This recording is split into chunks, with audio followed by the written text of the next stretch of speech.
நேதாஜி சுபாஷ் சந்திர போஸ் விடுதலை கனவின் வீர புருஷர். இந்திய சுதந்திர போராட்ட வரலாற்றில் பல திறமையான தலைவர்களும் போராளிகளும் தங்கள் வாழ்க்கையை நாட்டிற்காக அர்ப்பணித்தனர். அவர்களில் தனித்துவமாக திகழ்ந்தவர் நேதாஜி சுபாஷ் சந்திர போஸ். தைரியத்தாலும் தீர்மானத்தாலும் கூடிய அவரது வாழ்க்கை இந்திய சுதந்திரத்திற்காக பெரிய சாதனையை மேற்கொண்ட ஒரு சகாப்தமாகும். அவரது ஆற்றலுக்கும் நாட்டுப்பற்றுக்கும் இந்தியாவின் வரலாறு என்றும் கடன்பட்டுள்ளது. நேதாஜி அவர்களின் பிறப்பு மற்றும் கல்வி. சுபாஷ் சந்திர போஸ் 1897 ஆண்டு ஜனவரி 23 ஒடிஷா மாநிலம் கட்டகில் பிறந்தார். அவருடைய தந்தை ஜானகிநாத் போஸ் ஒரு சட்ட நிபுணர், அரசியல் அடையாளமும் கொண்டவர். தாயார் பிரபாபதி தேவி ஒரு தெய்வ பக்தியானவர் ஆவார்.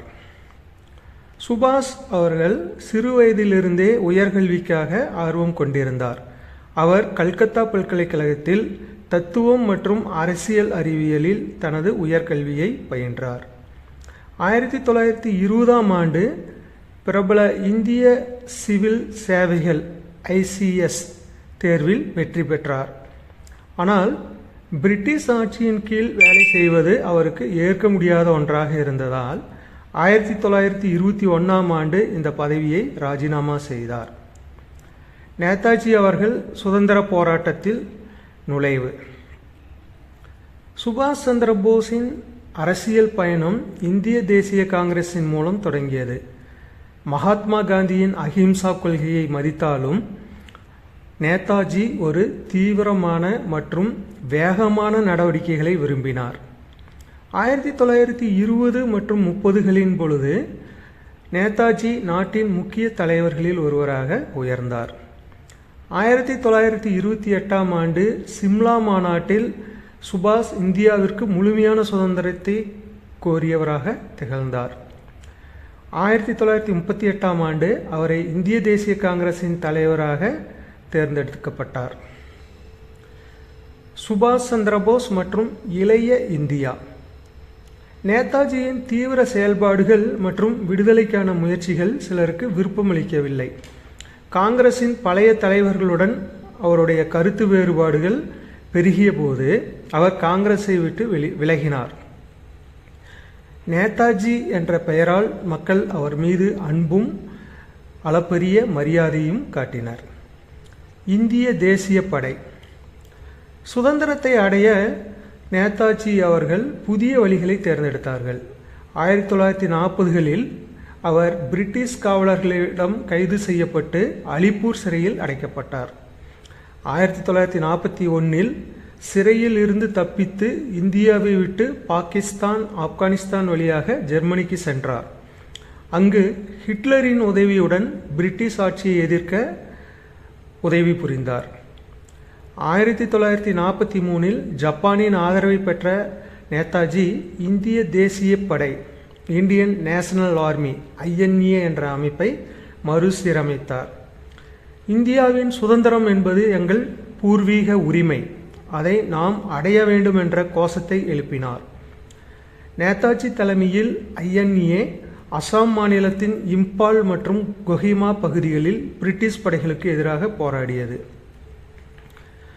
சுபாஷ் சந்திர போஸின் கொள்கைகள் மற்றும் ஈடுபாடுகள்.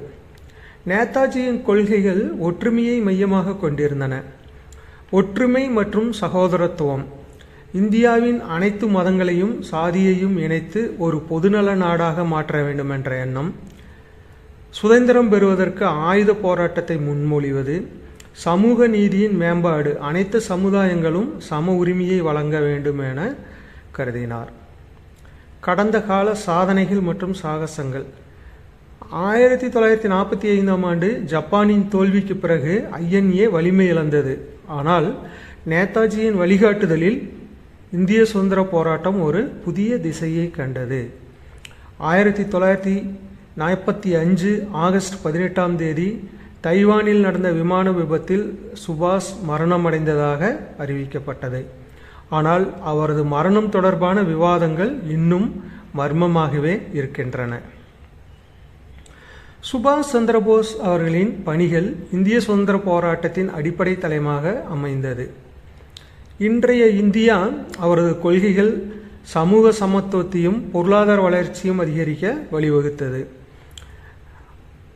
விடுதலைக்கான உத்வேகமாக அவரது தியாகமும் போராட்டமும் இன்றைய தலைமுறைக்கு சுதந்திரத்தின் மெய்ப்பொருளை நினைவூட்டும் வகையில் அமைந்துள்ளது.